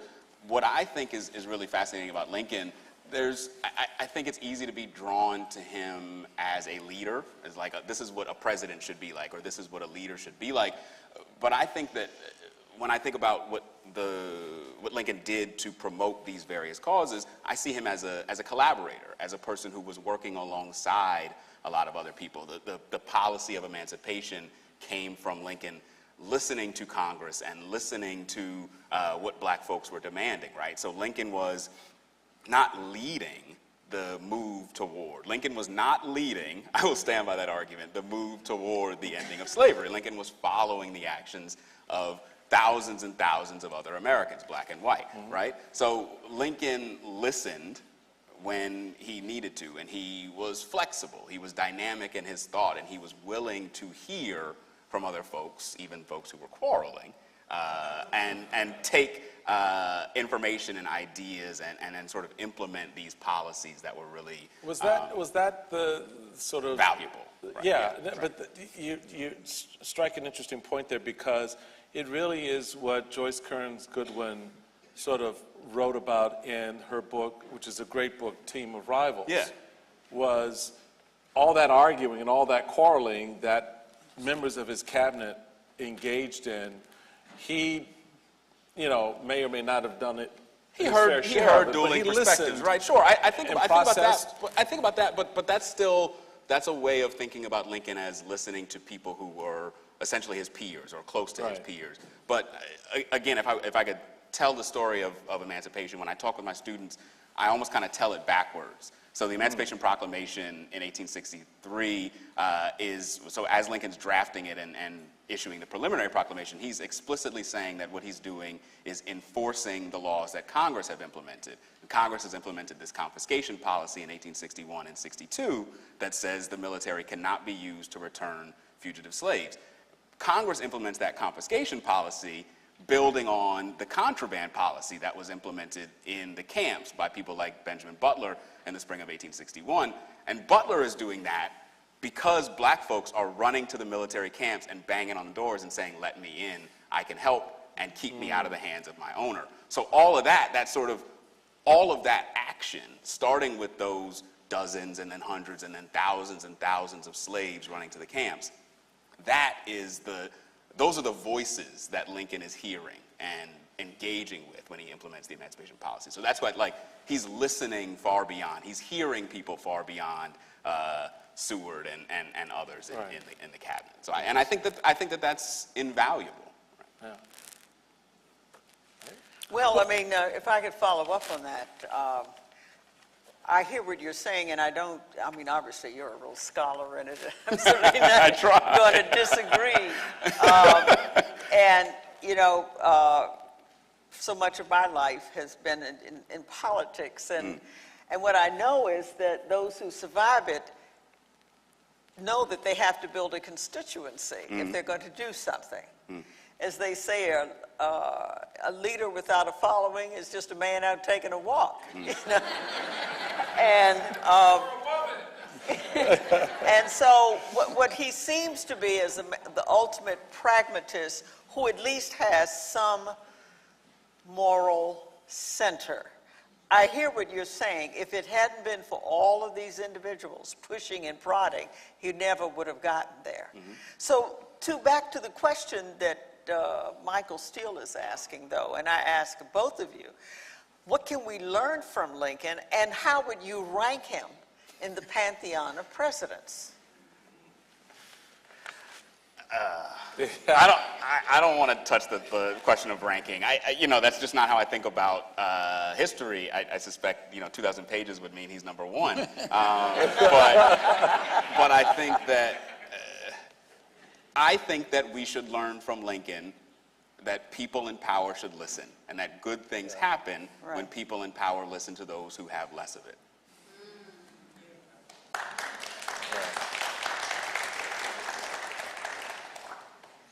Well, I share Chris's reluctance to engage in the ranking business. But what I tell my students is there is a prevailing view in the historical profession that historical change, it doesn't depend on one man or one person, one woman.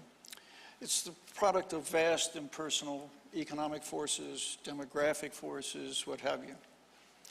And I tell my students, a lot of that is true. But there are occasions when one person can make a big difference. Yeah. And I think in the history of this country, the two people who are most apt to be described that way, and justifiably described that way, are George Washington and Abraham Lincoln. It's very hard to imagine that the country could have moved from the Articles of Confederation, where we were sort of like the UN, not a real government, but a debating society, to a real powerful central government that has made a huge difference. And that the willingness of the American people at the polls, voting in each state, do we approve this Constitution or not? For those people to say, okay, even though we have just revolted against a strong central government, but we're willing to give this a shot because the Constitution was written at a convention which was presided over by George Washington, and everybody knew that Washington would be the first president. I don't think that the Constitution could have been written and adopted without that kind of trust that people had in the judgment and character of George Washington. And similarly, it's very hard for me to see, and I admit my bias, that there's any president who could have led the North to victory in the Civil War between Jackson and Theodore Roosevelt, who could have done it. When you think of all the other Martin Van Burens and the Benjamin Harrisons and the like, it's hard to imagine. So we've got a little bit of time left, and we want to, because we have a lot of questions. Thank y'all very much for the questions.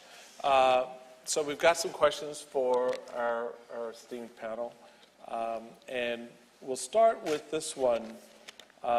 Frederick Douglass counseled the president. When did it start in his moral compass?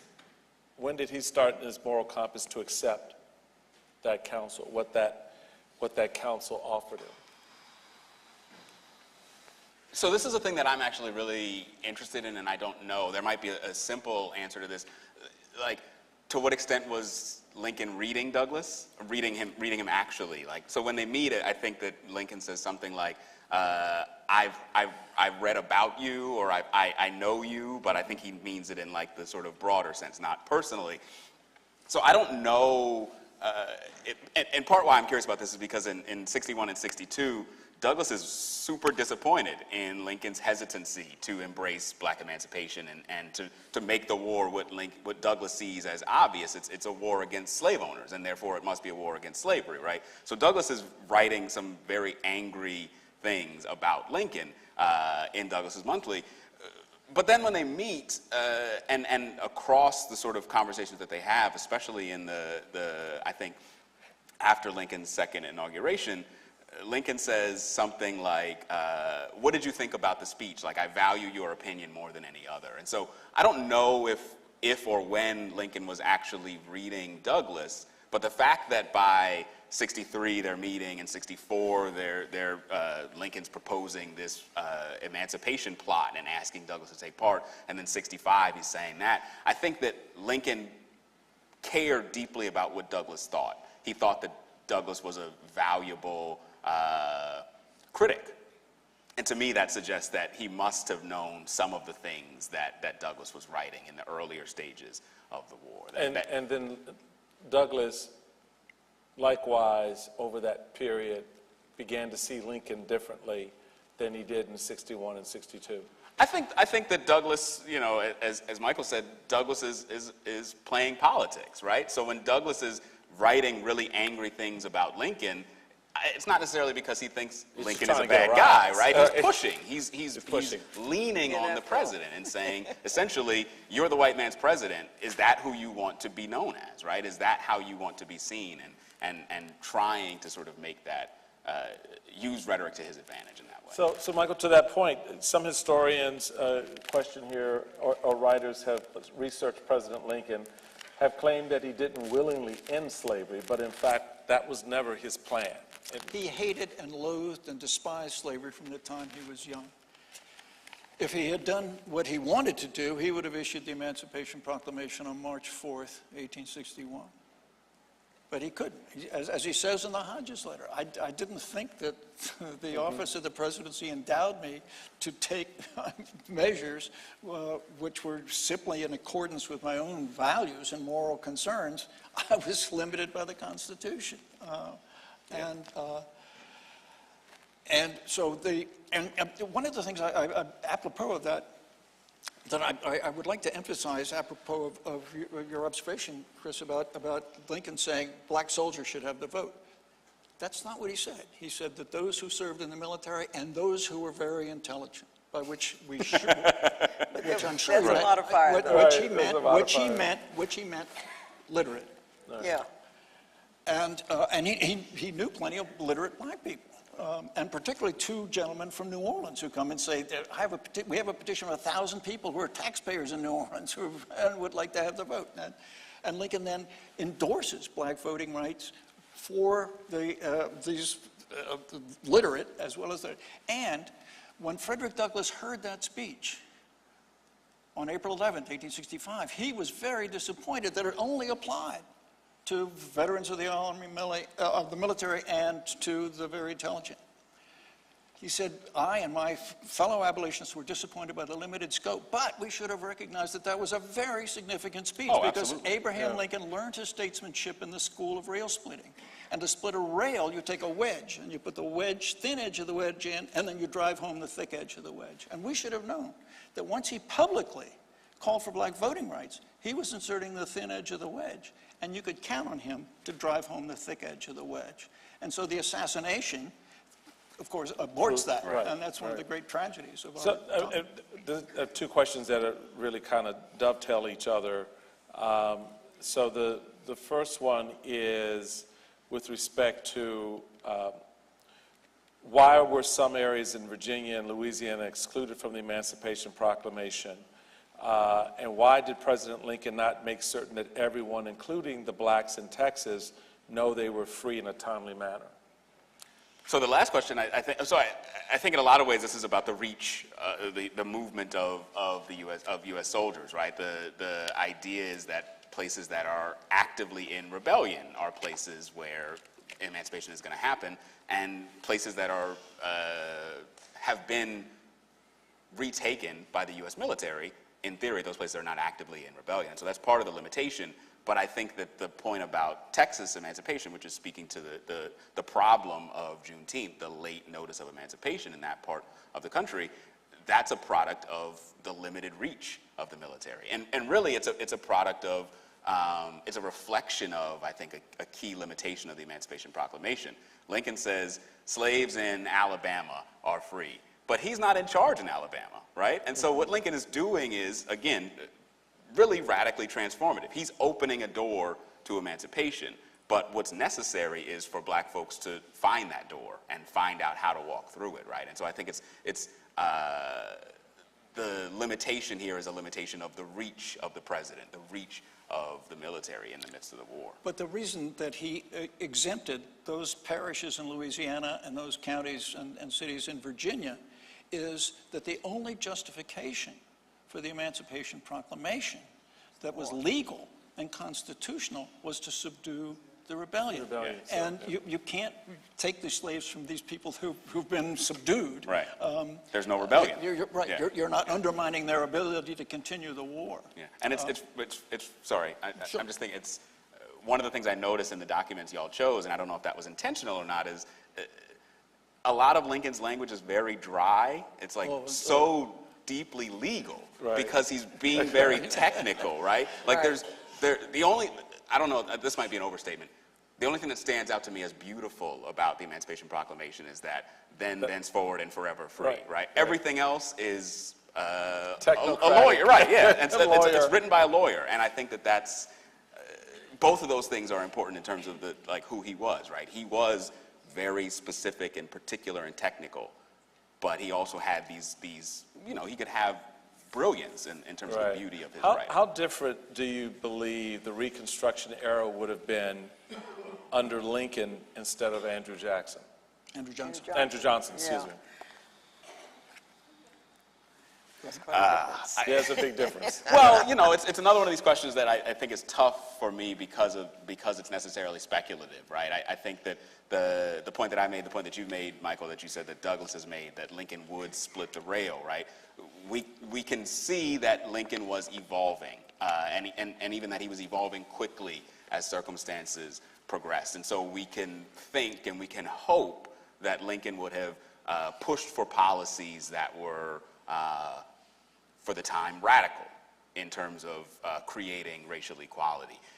At the same time, if back to the last thing I said about the sort of limits of the reach of the executive, the reach of the military, the policies of Reconstruction as they existed were radical, right? The 14th Amendment, the 15th Amendment, these were incredibly radical. But by 1880, Douglas is able to say that these amendments are a dead letter in most of the South because the reach of the government was not there to make real the legal equality that had been created in the Constitution. And so Lincoln was not going to go personally into the South and eradicate the Klan, right? Even as the government did a lot to suppress that, and even as the Klan was only one manifestation of the forces that challenged racial equality, those forces were massive and extensive. And they were massive and extensive, but it does speak to this idea of leadership, though, because you would think part of that evolution of Lincoln would lead him, just as it did to declare the Emancipation Proclamation, to sort of at the same time have that moment at Gettysburg, that sort of reconciliation of relating to the men who gave their lives, that he would have continued in that evolution, and this idea of the South holding on to the vestiges of slavery in the form of Jim Crow and other means, the Klan. You think he would have just let that happen? No, but I don't know that neither did Grant, right? I think it's important to recognize that Grant was in charge for a lot of Reconstruction. But would he have been able to eradicate racism in the hearts of Americans? No. I don't. Right. Well, that's a fair point, because we're still working that issue out. So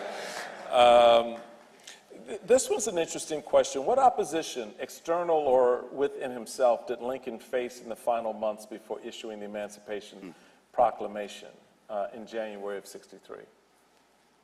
Well, the principal concern he had was what I alluded to earlier, that you don't want to issue an Emancipation Proclamation which will be regarded as insincere and a desperate practical measure. Now, he emphasizes that it is a practical measure only because he feared, and this is one of the reasons that the Emancipation Proclamation is here on my tie, with a little lunch, I see. And the reason he did that was because he feared that the emancipation of slaves would be challenged in the courts. And let's remember, the Supreme Court was then still presided over by Roger Taney, the author of the Dred Scott decision. And so he wanted to make it constitutionally bulletproof.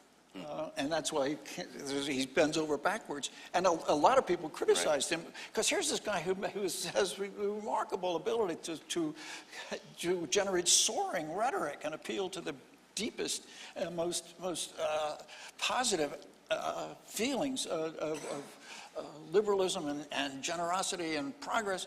And he has these cramped documents with all this, and you think, but then he in the second message to Congress in December of 1862, he talks about how it's some magnificent language about the meaning of Reconstruction, of emancipation, and speaks in very glowing moral terms, very soaring moral terms.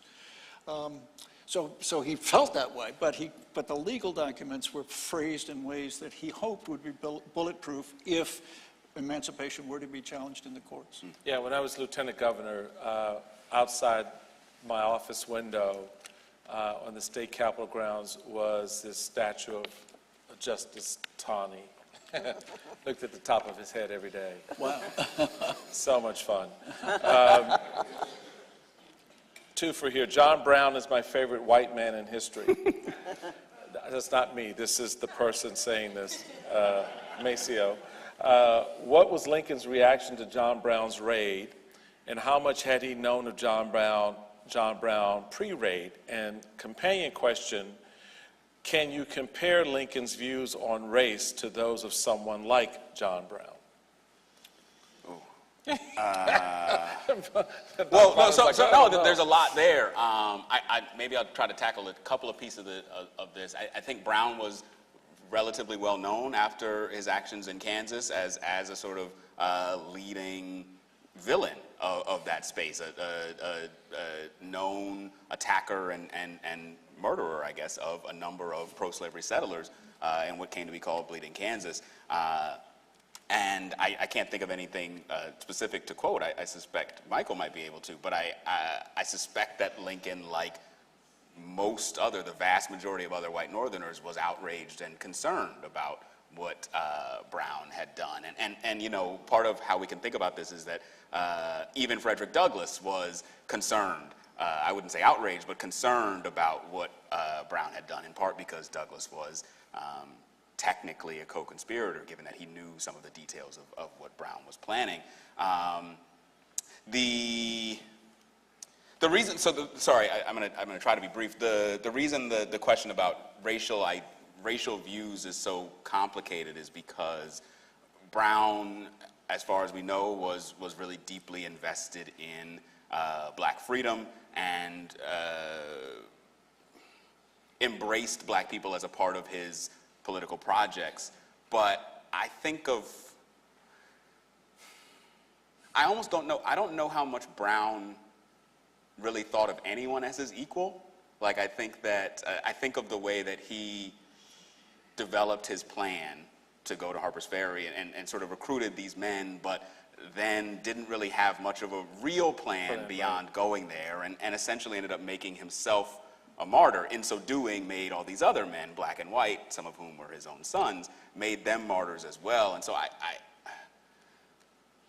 Brown talked much more radically about racial equality than Lincoln did. I don't know how much that actually did for the people around him. I guess so that's part of the tension there for me. Well, Lincoln said, apropos of Brown, as many Republicans did, we applaud his anti-slavery views, we deplore his tactics. And let's remember, his tactics were to take broadswords and slaughter, chop up people in cold blood, because they were supposedly supporting slavery. And not people who had actually participated necessarily in any of the actions against the town of Lawrence, but we don't want to get into the weeds there. So, but anyway, but Lincoln, it's the argument that I've made in my book, the Black Man's President, which is taken from Douglas's 1865 speech, June 1st, is that Lincoln was instinctively racially egalitarian.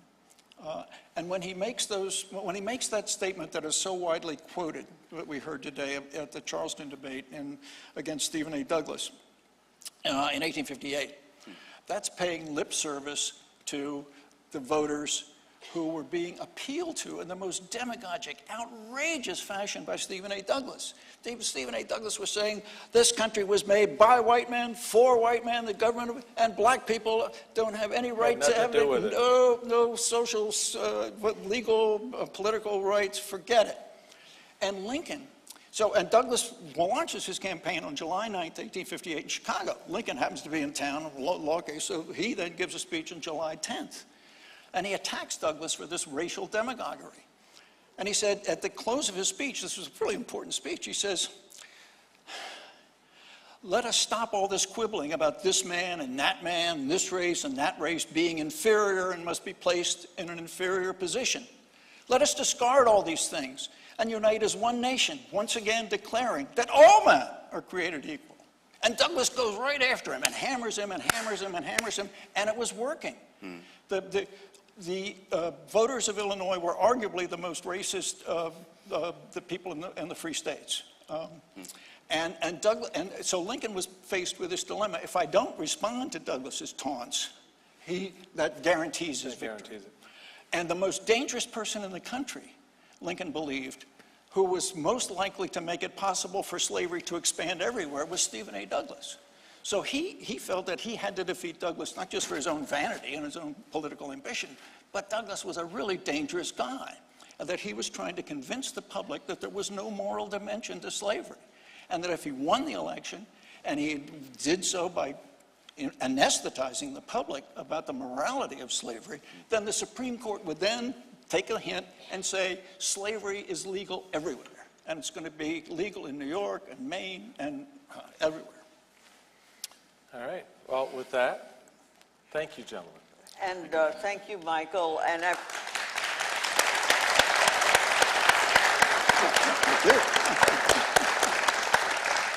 hope our DC audience has enjoyed this or found it useful and purposeful as we really drill down on the fact that the DC story is the American story. So when we talk, every president lives here, or at least after, as of Thomas Jefferson and John Adams for a minute. But there are some presidents and some federal officials who had a particular impact upon Washington, D.C., and we upon them. And that is the purpose of these conversations in this series. I really want to thank again the Ford's Theater. They've been magnificent. I want to thank Kellogg Foundation, Community Foundation, Events DC, Destination DC, and also to those three working members of our Senior Advisory Committee, Carol Falk, Mark Thompson, and of course, I'm going to come back to him again, our distinguished Michael Steele. Dr. Burlingame and Dr. Bonner, you were terrific, and you've really enriched this evening. And again, thank you, Washington, D.C., for joining us tonight, participating tonight, and hopefully we've enriched each other. And until the next time when we talk about Frederick Douglass. Oh, yeah. All right. Thank you very much. Wonderful.